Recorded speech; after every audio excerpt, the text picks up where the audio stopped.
बहुत सारे लोग यह मानते हैं कि सीबीएसई क्लास 10th के मैथ की पेपर था वो काफ़ी डिफिकल्ट था। कई लेवल पर बटे हुए और बने हुए इस पेपर को लेकर अभी तक के जो फीडबैक आए हैं, फीडबैक 3 तरह से थे।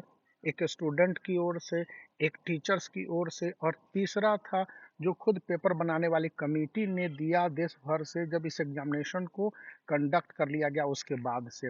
तो स्टूडेंट पर इसका क्या असर होने जा रहा है या इसका कोई बेनिफिट मिलेगा कि नहीं मिलेगा? तो आपको मैं बता दूं कि फीडबैक नंबर 1 स्टूडेंट ने कहा है कि यह क्वेश्चन पेपर डिफिकल्ट था। अब क्वेश्चन पेपर डिफिकल्ट था तो इसको असेस किया गया कि कितने क्वेश्चन डिफिकल्ट थे या किन-किन सेट के किन-किन क्वेश्चंस को डिफिकल्ट बताए गए। अगर इसमें कई सेट के कई क्वेश्चंस डिफिकल्ट थे, लगभग सभी सेट में बताया गया है कि 2 से 3 क्वेश्चंस थे, कहीं पर एमसीक्यू में प्रॉब्लम हुआ है, कुछ लॉन्ग आंसर वाले क्वेश्चंस में, लेकिन ऑन एन एवरेज मेंसुरेशन से लेकर एक आपके सिमिलैरिटी वाले क्वेश्चंस को कंफ्यूजिंग बताया गया, तो कहीं पर डिफिकल्ट बताया गया है और कहीं पर कंफ्यूजिंग बताया गया है।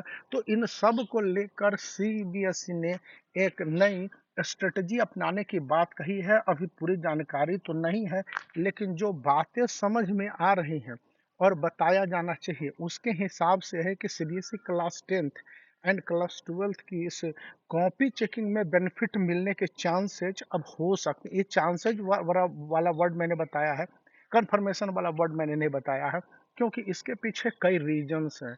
अभी कुछ भी प्राइमरी स्टेज में है।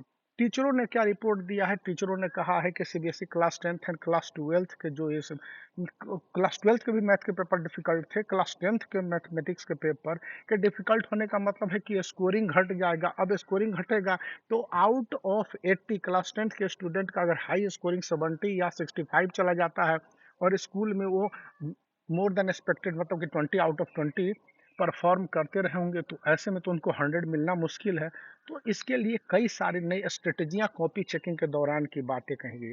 कुछ क्वेश्चंस को लेकर लेनियंसी बरतने की बातें कही जा सकती हैं, या मार्किंग स्कीम को ही इस तरह से बनाया जाएगा जहां पर कि स्टूडेंट अगर कुछ प्रॉब्लम को कर चुके हैं या उन क्वेश्चंस को अटेम्प्ट किए हैं उसमें उन्हें बेहतर मार्क्स दिए जा सकते हैं। अब तीसरा जो सबसे इम्पोर्टेंट पॉइंट अभी के समय में ऑनलाइन में दिया जा रहा है कि उन स्टूडेंट के साथ क्या होगा जिन्होंने किन क्वेश्चंस को अटेम्प्ट ही नहीं किया है बोर्ड एग्जामिनेशन में, क्योंकि कई सारे ऐसे क्वेश्चंस थे जिनमें कि स्टूडेंट का अटेम्प्ट इम्पॉर्टेंट था और स्टूडेंट ने अटेम्प्ट नहीं किया। तो अभी जो जानकारी दी जा रही है इसमें ये बताया गया है कि ऐसे में एक स्टैटिक पॉसिबिलिटीज बनती है उन स्टूडेंट के साथ, तो गड़बड़ हो जाएगा क्योंकि उन्हें तो मार्क्स नहीं दिए जाएंगे रूल के हिसाब से।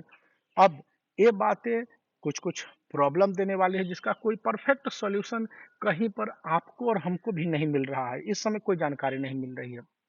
अभी होली के लिए 2 दिन की छुट्टी है और आज भी छुट्टी है, कल भी छुट्टी है, मतलब कि पूरी तरह से थर्सडे और फ्राइडे। तो सैटरडे के दिन क्या होता है, सैटरडे को भी सीबीएसई के office on the war front खुली हुई है क्योंकि कॉपी चेकिंग हो रही है, कई सारे कॉपीज के डिस्पैच हो रहे हैं। सॉरी। तो वहाँ पर जो जानकारियाँ हैं कि वहाँ पर ऑफिस बंद नहीं है होली के लिए, बस 1 दिन का लीव है और जहाँ पर कॉपी चेक किए जा रहे हैं, वहाँ पर भी लंबे चौड़े छुट्टी के बाद सीबीएसई नहीं करता है। तो वो बताया जा रहा है कि एक ही दिन की वहाँ पर छुट्टी है। अब एग्जामिनर नहीं आए तो कोई और बात हो जाएगी।